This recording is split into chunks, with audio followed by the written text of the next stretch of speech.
Justice in focus once again. Now, today, a special prosecutor was blasted by a team that is trying to win the White House. The special prosecutor repeatedly called gratuitous, inaccurate, and inappropriate. His actions were, quote, politically motivated, and the country should expect a higher level of integrity. Those were the comments. And by the way, we're not describing Donald Trump saying that. We're not, by the way, describing Republican criticisms of the DOJ either. Today, that was the defense from the Vice President Kamala Harris and the Biden White House. That when it comes to the role and responsibility of a prosecutor in a situation like that, we should expect that there would be a higher level of integrity than what we saw. It comes after the damaging report from the special counsel Robert Hur, who cleared President Biden from criminal wrongdoing and how he handled classified documents. But the special counsel also described the incumbent as a, quote, well-meaning elderly man with poor memory. After the president tried to defend himself last night, which concluded with another verbal slip, the White House today was repeatedly faced with questions. The reality is that report, that part of the report, does not live in reality. It just doesn't. It is unacceptable, and it does not live in reality. That is just the facts. Okay, so as we project forward, the questions for the race for the White House seemingly include this. Will the Trump candidacy find its way through 4 criminal cases? And do Americans think President Biden is fit for another 4 years? Hello to you all. I think that sets the scene after last night and what we saw. I mean, talk about the tables being turned, Lauren. You had the Biden White House today going after a prosecutor appointed within the Biden DOJ.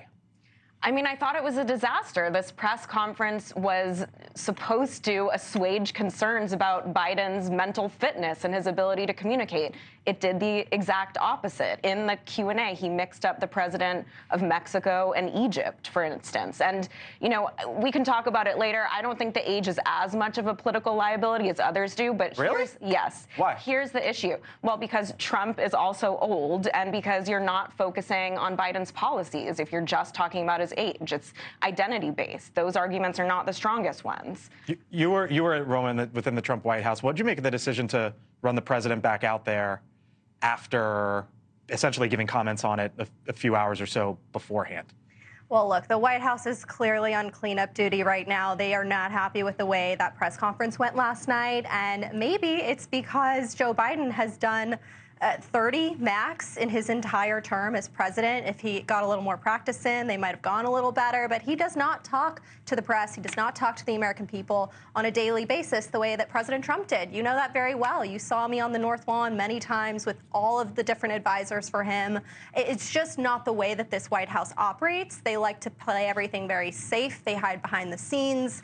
They have that little door, you know, down in lower press where you can go ask them a question every now and then. But it's really not providing a firm image to the American people. And so what they saw last night from President Biden was not what they were hoping for. You're seeing that play out all day today with the VP. You know, Democrats, though, have been crushing Donald Trump and Republicans for going after the DOJ.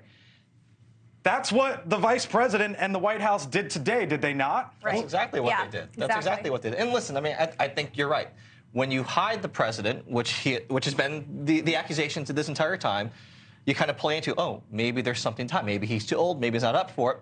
Then when you put him out there, he misspeaks, and then you're like, well, I guess they were right about him being too old. I mean, that's kind of a catch-22. There is no good answer for him, because if they didn't bring him out last night, the reason would be we'd be sitting here right now saying, well, they didn't trot him out there because he doesn't have it together mentally, and right? They've been a little complicit in creating this narrative. Look, they're not doing the Super Bowl interview that presidents normally do.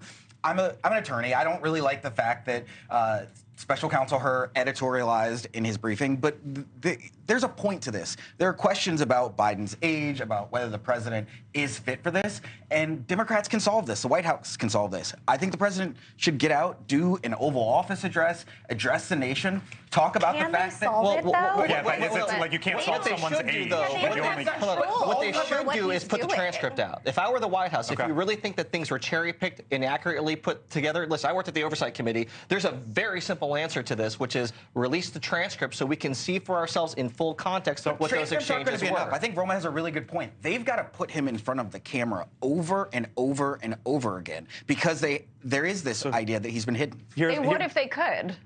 They would if they could. Trump He's makes not willing mistakes to do every day, it. but I'm not willing we've to do it. normalized it. And so And they have a chance to make a change with President Biden on the world stage to the American people almost a month to the day. He has to give a State of the Union address about a month from now. Unless the government If shut down. he does not have a resounding performance with applause all the way around Congress halls, they're going to have a real problem. All right. Thank you for watching. And make sure you go to joinnn.com to find NewsNation on your television provider. And don't forget to click the red subscribe button below to get more of NewsNation's fact-driven, unbiased coverage.